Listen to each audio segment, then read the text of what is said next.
Hey everybody, welcome back. Pop Retro 1 on Instagram if you got that. Pop Retro 1 also over at Twitter and Facebook.com/Pop Retro 1 if you want to find me on social media.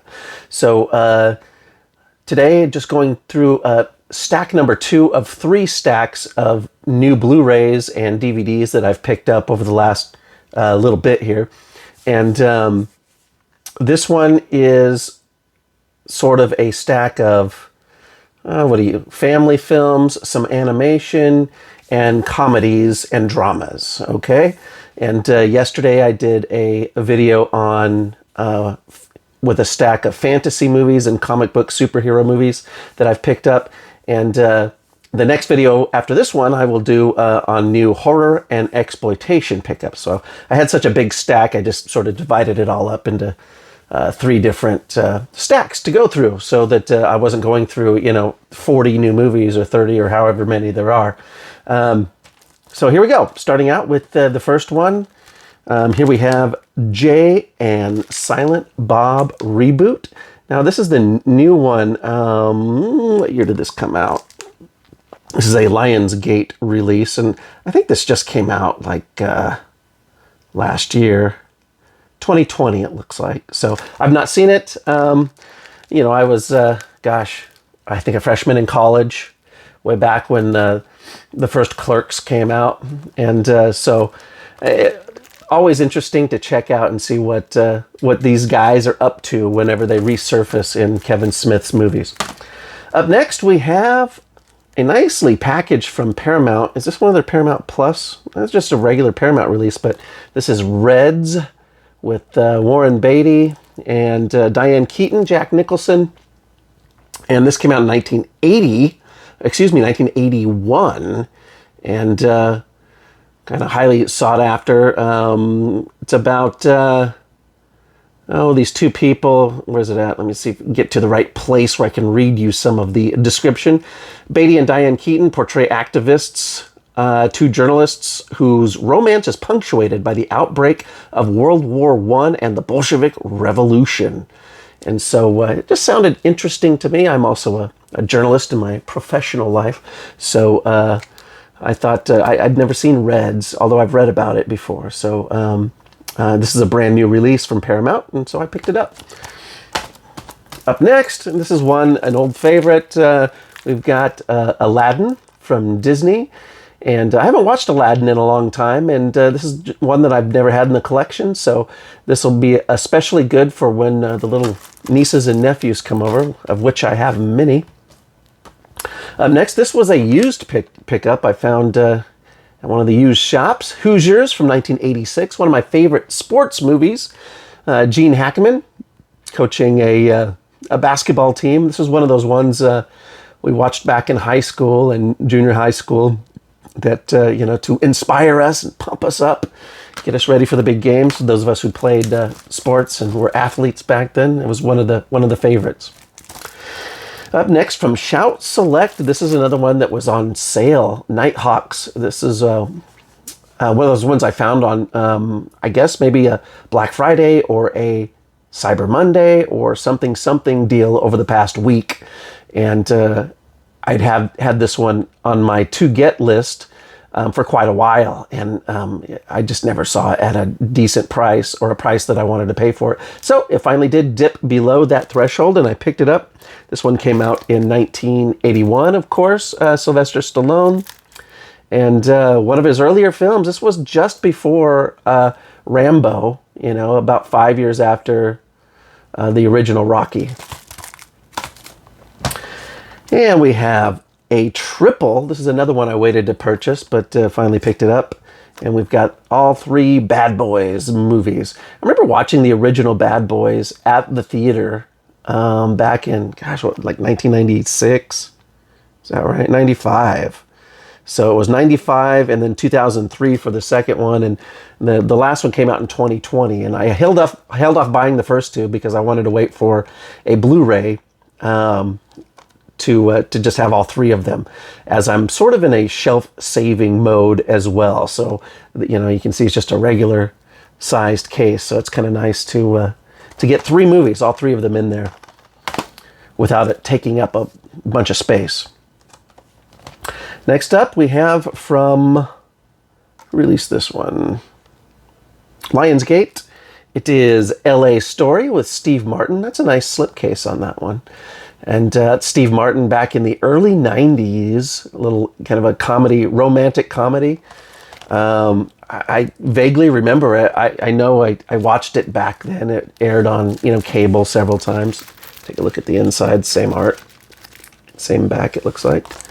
And I always liked Steve Martin. So he is in this with, what's her face, who he was married to at the time as well. And now I can't think of her name. At any rate, it's going to be fun to revisit this. Again, another memory from the high school days. It's funny how all stuff from the early 90s now just seems like such nostalgia. I mean, it is, it's 1991 was 30 years ago. So, I guess that makes sense. Now, lately I've been rereading a book that I read back in high school that was about the making of Hitchcock's Psycho. And I'm almost done rereading it. And it's the first time I've read it in about 30 years. So that particular book, The Making of Psycho, I actually can't think of what the actual title is, but that's all it's about, was actually made into the movie called Hitchcock back in 2000 and I believe 12. And so I finally picked this one up. This is another used pickup that I found at the thrift shop, and I was able to add this to the library. And look forward to watching this again after I finish reading the book that this was based from. Okay, man, still got the sniffles, still a little, I've had this cold that started on Tuesday of the week before Thanksgiving, so now we're on Thursday of the following week. So I'm fairly over. I think I'm about 90%, but still, man, I got the snot coming out of the nose, and still got to take a little cold medicine on occasion, and got the sniffles a little bit. But another used pickup, Point Break, Keanu Reeves, and Patrick Swayze, and this one was another favorite from the 90s that I just didn't have in the library. So sometimes you get lucky when you find those too, at the thrift shop. It's like, whoa, this is one I don't have for whatever reason. And I tend to focus on collecting and trying to get things that are more obscure. And so sometimes I just forget about a lot of the catalog, more popular titles that I saw a bunch of times growing up. And so I'm often surprised by myself when I look at my collection listing, my little document I keep that has my collection. I'm like, holy cow, I don't have that movie in this collection, even though I've seen it a million times. And the same is true with this one, although this one I did buy new. Planes, Trains, and Automobiles, a Thanksgiving favorite. This is another one that I thought, surely I've got this, but I didn't have it. We watch it every Thanksgiving, but I'm always with family when we've got it playing in the background. And so I just never actually had it in my own collection. So I think this was like a $5 deal, probably on Amazon, I think, a couple weeks ago. And a new release from Code Red. I think this is actually a re-release. Kino Lorber re-releasing some Code Red titles. This is National Lampoon's Movie Madness, which I don't remember. This is from 1982. And I don't know, I've heard it's not very good, but anything from National Lampoon, I definitely want to check out. And just a couple titles left here. We've got M. Butterfly, a new release from Shout Factory's Shout Select sub-label. And this is set in 1964, and I never saw it. Thought I'd give it a shot. Guess I could show you a little bit of the other side. I don't know, it's a drama. It's got some espionage and maybe about spies. So inspired by an incredible true story. So yeah, that's probably what drew me to it when I saw the listing. And of course, another used pickup, the twin bill of Home Alone and Home Alone 2, which I didn't have. I think I have it on DVD, so I can finally get rid of the DVD. This is another used pickup that I caught. I guess I should look and make sure Yeah, it's got both discs, so I'm safe there. I remember Home Alone. I feel like I've seen Home Alone a million times, but I don't really remember Home Alone 2 that well. And so I think it's just Christmas time rolls around and let's watch Christmas movies. So you watch Home Alone and then you forget that there were sequels. So I'll probably check out Home Alone 2 this holiday season just because I don't really remember it very well at all, even though I know I've seen it. And finally, one TV on DVD release to report to you. This is season 1 of Saved by the Bell. Now, this is not the old school Saved by the Bell, nor is it Saved by the Bell the Next Generation or the New Class or whatever it was called that came after it in the 90s. This is actually from 2020, the new reboot or continuation, whatever you want to call it, of Saved by the Bell that came out on one of the streaming services, probably, what did it come out, like Paramount Plus maybe? I can't remember. But they did release this, the DVD of the complete first season.